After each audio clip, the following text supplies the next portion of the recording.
That's my news wrap. स्माइक news wrap में अब सुनते हैं दिन भर की अहम खबरें सिर्फ 10 मिनट में। सबसे पहले हेडलाइंस। राहुल गांधी का बड़ा खुलासा, केंद्र ने अमेरिका के साथ डील में किसानों को दिया धोखा।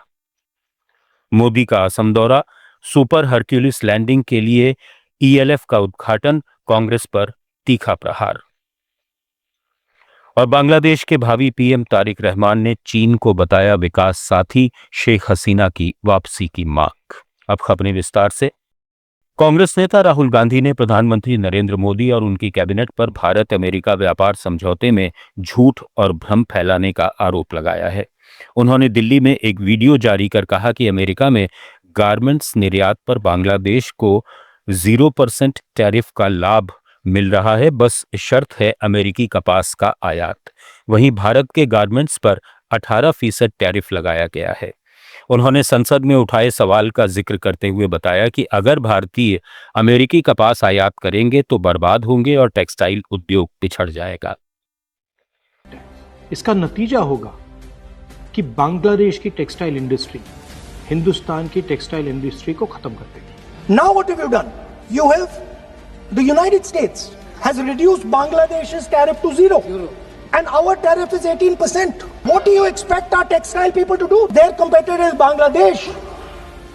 If Bangladesh imports US cotton, they have 0% duty. Finished. Textile industry gone. Narendra Modi ji के एक मंत्री ने बोला कि अगर हम भी यूएस कॉटन इंपोर्ट करेंगे तो हमें भी वो फायदा मिलेगा। उधर कांग्रेस नेता पवन खेड़ा ने कहा कि अमेरिकी ट्रेड डील से भारतीय कपास किसानों को बड़ा नुकसान होगा। स्थिति ऐसी हुई है कि हमारा बहुत सारा कपास बांग्लादेश जाता था, वहां टेक्सटाइल इंडस्ट्री में इसकी खपत होती थी। अब अमेरिका ने बांग्लादेश के साथ जो डील की है वो ये है कि अब बांग्लादेश भारत से कपास खरीदना बंद कर देगा।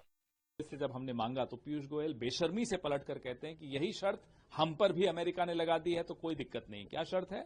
कि अगर हम भी अमेरिका से कॉटन लेंगे तो हमें 0% टैरिफ मिलेगा। तो हमारी कॉटन कहां गई? हमारी कॉटन की किसान की चिंता कौन करेगा? और एक ट्रेडिशनल फसल है यहां की। हमारे कई आपने सही बताया, राजस्थान है, महाराष्ट्र है, कई राज्य हैं जहां से कपास पिछले कई दशकों से, शतकों से उगाई जा रही है।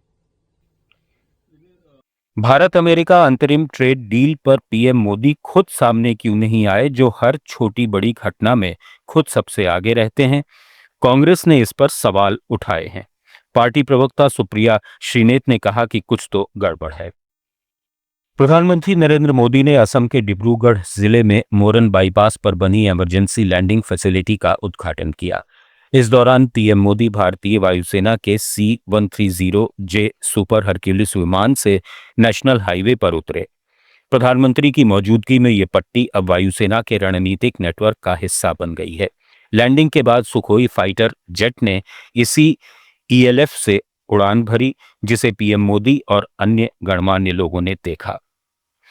फाइटर, ट्रांसपोर्ट विमान और हेलीकॉप्टरों का शानदार एयर शो भी प्रस्तुत किया गया। ये ईएलएफ पूर्वोत्तर भारत में अपनी तरह की पहली आपात लैंडिंग सुविधा है जो चीन सीमा के निकट सामरिक महत्व रखती है। आपात स्थिति में सेना और नागरिक विमानों की लैंडिंग टेक ऑफ में मदद मिलेगी, जिससे राष्ट्रीय सुरक्षा को मजबूती मिलेगी। इसके बाद मोदी ने गुवाहाटी में ब्रह्मपुत्र नदी पर बने भास्कर वर्मा सेतु का उद्घाटन किया। पीएम मोदी का ये पिछले 3 महीने में तीसरा असम दौरा है। असम में इसी साल विधानसभा चुनाव हैं। प्रधानमंत्री ने कहा कि आज भाजपा जहां पहुंची है उसका श्रेय अगर किसी को मिलता है तो वो सिर्फ और सिर्फ भाजपा के कार्यकर्ताओं को। मोदी ने कहा कि कांग्रेस के दशकों के कुशासन की सबसे बड़ी वजह उसकी तुष्टीकरण की नीति और वोट बैंक की राजनीति रही है। कांग्रेस ने असम को हमेशा वोट के चश्मे से देखा और हर वो काम किया जिससे तुष्टीकरण को बढ़ावा मिले। उसने असम के विकास को रोकने वाले कदम उठाए। केंद्रीय गृह मंत्री अमित शाह ने पुडुचेरी के कराईकल में भाजपा की एक जनसभा को संबोधित किया। उन्होंने केंद्र और पुडुचेरी की एनडीए सरकार के कामकाज का ब्यौरा पेश किया। साथ ही कांग्रेस और राहुल गांधी पर तीखा हमला बोला। शाह ने पुलवामा हमले की याद दिलाते हुए कहा कि 14 फरवरी 2019 को पुलवामा में 40 सीआरपीएफ जवानों का बलिदान हुआ था। उन्होंने पूर्ववर्ती कांग्रेस यूपीए सरकार पर निशाना साधते हुए आरोप लगाया कि पहले पाकिस्तानी आतंकवादी रोज हमले करते थे और इसे कांग्रेस ने रूटीन बना दिया था। शाह ने राहुल गांधी पर किसानों और मछुआरों को गुमराह करने का भी आरोप लगाया। बांग्लादेश नेशनलिस्ट पार्टी के चेयरमैन तारिक रहमान ने चीन को बांग्लादेश का विकास साझेदार बताते हुए डेवलपमेंट फ्रेंड बताया है।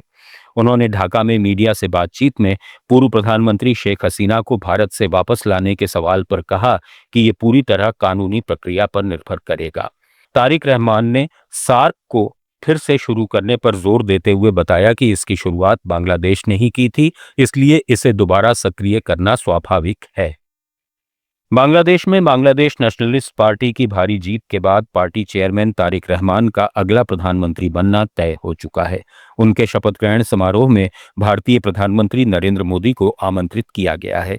बीएनपी के विदेश नीति सलाहकार हुमायूं कबीर ने एक मीडिया हाउस को दिए इंटरव्यू में इसकी पुष्टि की। इसे दोनों पड़ोसी देशों के बीच संबंधों में सुधार का अच्छा संकेत बताया गया है। चुनाव नतीजों के बाद पीएम मोदी ने तारिक रहमान को फोन पर बधाई दी थी, जिसके लिए बीएनपी ने धन्यवाद भी जताया है। शपथ ग्रहण अगले हफ्ते होने की संभावना है। आयरलैंड ने टी20 विश्व कप क्रिकेट के ग्रुप बी मैच में कोलंबो के सिंगलीज स्पोर्ट्स क्लब ग्राउंड पर ओमान को 96 रन से करारी शिकस्त दी और टूर्नामेंट में अपनी पहली जीत दर्ज की। टॉस हारकर पहले बल्लेबाजी करते हुए आयरलैंड ने स्टैंड इन कप्तान लॉर्कन टकर की 51 गेंदों पर 10 चौके और 4 छक्के से सजी नाबाद 94 रन की शानदार पारी के दम पर 5 विकेट पर 235 रन का विशाल स्कोर बनाया, जिसमें गैरेथ डेलनी ने 56 और जॉर्ज डॉकरेल ने अंत में 9 गेंदों पर 5 छक्कों से नाबाद 35 रन ठोके। ये टूर्नामेंट का अब तक का सर्वोच्च स्कोर रहा। जवाब में ओमान 18 ओवर में 139 रन पर सिमट गया। आमिर कलीम ने 50 रन बनाए, लेकिन जोशुआ लिटिल के 16 रन पर 3 विकेट की शानदार गेंदबाजी ने मैच आयरलैंड की झोली में डाल दिया। इससे उनकी सुपर 8 की उम्मीदें जीवित रहीं, जबकि ओमान अब बाहर हो गया है। केंद्रीय मंत्रिमंडल की आर्थिक मामलों की समिति ने रेल मंत्रालय की 3 प्रमुख मल्टी ट्रैकिंग परियोजनाओं को मंजूरी दे दी है। इनकी कुल लागत 18,509 करोड़ रुपए है। इन परियोजनाओं में महाराष्ट्र में कसारा मनमाड, दिल्ली हरियाणा में दिल्ली अंबाला और कर्नाटक में बल्लारी होसपेटे में तीसरी और चौथी लाइनें बिछाई जाएंगी। इनसे दिल्ली, हरियाणा, महाराष्ट्र और कर्नाटक के 12 जिले कवर होंगे और भारतीय रेल नेटवर्क 389 किलोमीटर बढ़ जाएगा। पीएम गति शक्ति राष्ट्रीय मास्टर प्लान के तहत इनसे क्षमता बढ़ेगी, लॉजिस्टिक दक्षता मजबूत होगी, पर्यटन स्थलों जैसे हम्पी, त्र्यंबकेश्वर और तुंगभद्रा बांध तक पहुंच सुधरेगी और अतिरिक्त माल ढुलाई और क्षेत्रीय विकास को बढ़ावा मिलेगा। केंद्रीय रेल मंत्री अश्विनी वैष्णव ने कहा कि रेलवे में पिछले 10 साल में करीब 180 के आसपास सुधार हुए हैं, जिसका प्रभाव दिखाई देता है। भारतीय रेल आज दुनिया में दूसरी सबसे बड़ी मालवाहक बन चुकी है। न्यूज रैप में फिलहाल इतना ही। बने रहिए लेट्स माइक के साथ। आप सुन रहे थे let's mic more than radio. Follow कीजिए हमें हमारे सोशल मीडिया प्लेटफॉर्म्स पर। It's time for news. It's time for More Than Radio. Presenting the first radio news app, Let's Mic. Let's Mic, a news-based app on your phone where you get to watch and listen news, talk shows, interviews, radio show podcasts. On Let's Mic, you get all relevant information of TV, print, radio, podcast, and digital. Let's Mic talks about every segment of life.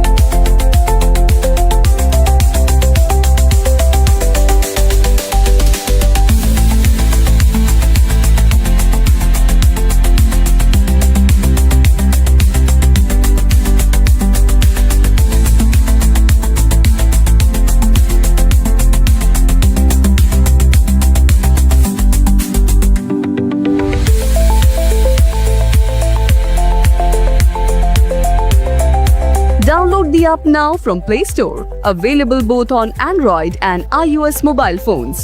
Follow us on YouTube, Instagram, Twitter, LinkedIn, Facebook, Telegram,